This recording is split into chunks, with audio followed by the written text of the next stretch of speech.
Como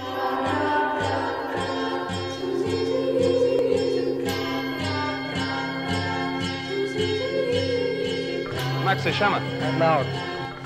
O filme começou com um programa de televisão, inicialmente, que foi ao ar em 2005. O André Sadi, que era produtor executivo, que deu a ideia, porque ele era muito fã do Arnaldo Batista, desde a época dos Mutantes. O Loki, para ele, é o disco mais importante da música brasileira. Você tá pensando que eu sou Loki? Em 2004, eu fui na casa do Arnaldo fazer uma entrevista com ele, para a série Luz, Câmara e Canção que o Canal Brasil tinha.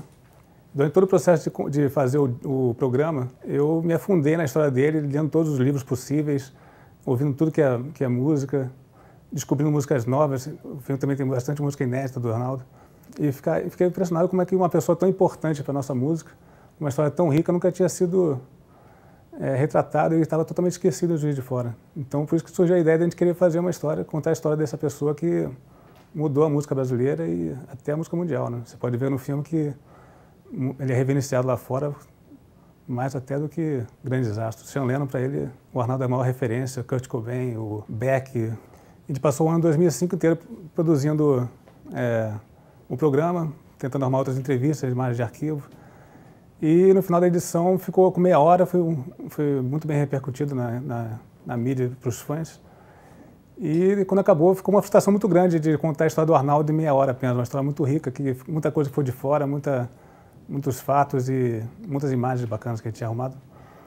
Então, a gente surgiu a ideia de expandir um pouco mais o projeto e a gente começou a fazer a produção e fomos acompanhando ele dia a dia, em Londres, Juiz de Fora, São Paulo. Às vezes marcava entrevista assim na casa dele, às vezes ia acompanhando ele na rua, entrevistando. Mas o bacana da entrevista foi que o Arnaldo estava disposto a falar sobre tudo da vida dele, não queria ter censura, não quis deixar de tocar em nenhum assunto, nenhum tema, por mais doloroso que seja, por mais lembranças tristes que tenham causado nele, ele foi super aberto e deu carta branca para a gente fazer o que quisesse com o filme. E acabou que no final a gente acabou produzindo esse longa-metragem que ficou com o primeiro corte com 3 horas de duração e depois ficou com apenas 2 horas. A gente conseguiu cortar 1 hora, infelizmente. Foi bacana ver nesse tempo como o Arnaldo é uma pessoa simples, passou por tantas coisas e hoje ele alcançou a paz, né, como ele falou na música. Todo mundo que fica com ele se sente muito bem, se sente tranquilo, ele é uma pessoa que transmite uma paz e a gente aprende como a vida pode ser simples e transmite muito isso, né? Simplicidade e sabedoria. A primeira metade do filme é contar a história do Arnaldo dentro dos Mutantes, como ele criou a banda, a época dos festivais. Então é um documento também muito bacana para quem gosta dos Mutantes. Depois vem toda a fase carreira solo dele. É um filme que passa por todas as épocas e quem vê a primeira metade do filme também se emociona não só pelos Mutantes, mas também pela época dos festivais. Quando você conta a história você faz um documentário sobre um músico, principalmente, você não está contando só a história daquele músico, está contando a história do país também.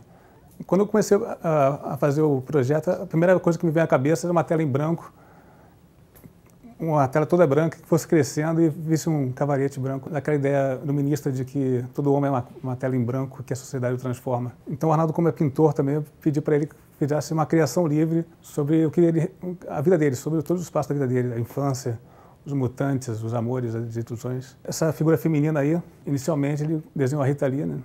Ele desenhou uma mulher com 2 olhos azuis e no meio do processo ele trocou os olhos. Ele falou que agora representava a Lucinha, então era a transmutação do amor, segundo ele dizia. Então, dia 19 de junho, nos cinemas de todo o Brasil, Loki e Arnaldo Batista, primeira produção do Canal Brasil, que conta a história desse gênio da nossa música, que quem não ouviu falar vai sair impressionado com a história dele, com a música e jamais vai esquecer quem é Arnaldo Batista.